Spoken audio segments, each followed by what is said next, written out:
ceremonies like the one that we just saw in Paris today? I can't really emphasize enough about how important it is.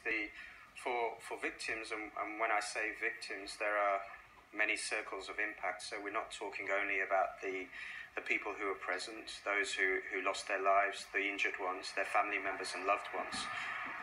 We're also talking about the first responders, civilians and professionals. We're talking about local communities and the nation as a whole.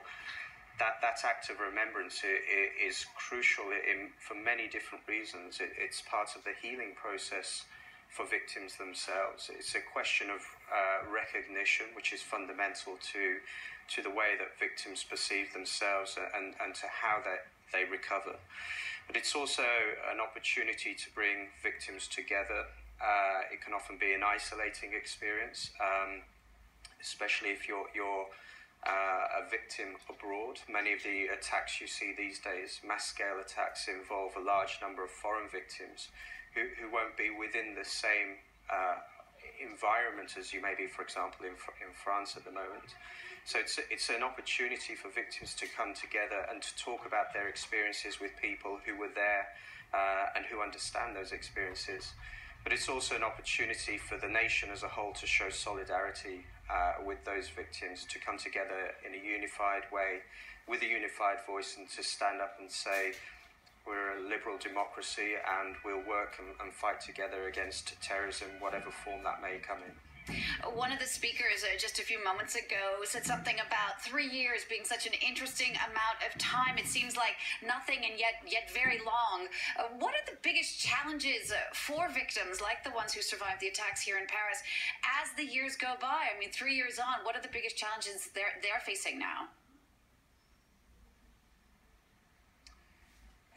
They're many and varied. I think what you will hear from many victims is the feeling of being forgotten.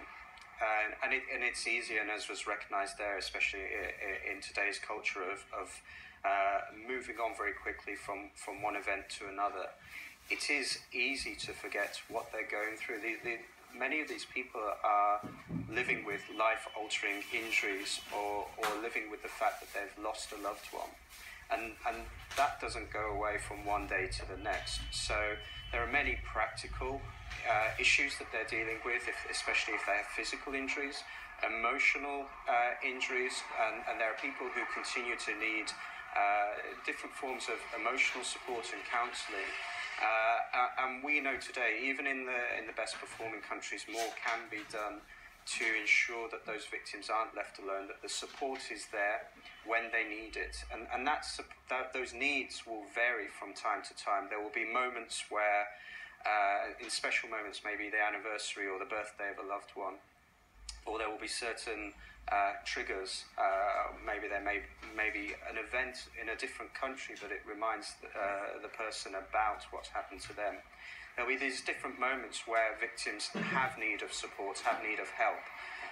And to know that that is available in different forms is really crucial. It means that they can continue to move on with their lives, to live the new life that they have had to take up, and to continue to participate in society. So it's not just about the benefits to victims themselves, but it's how we as a society welcome those victims back into our society and help them to continue to be productive and participating members of society. So there are a whole range of ways and challenges, ways in which we need to help them.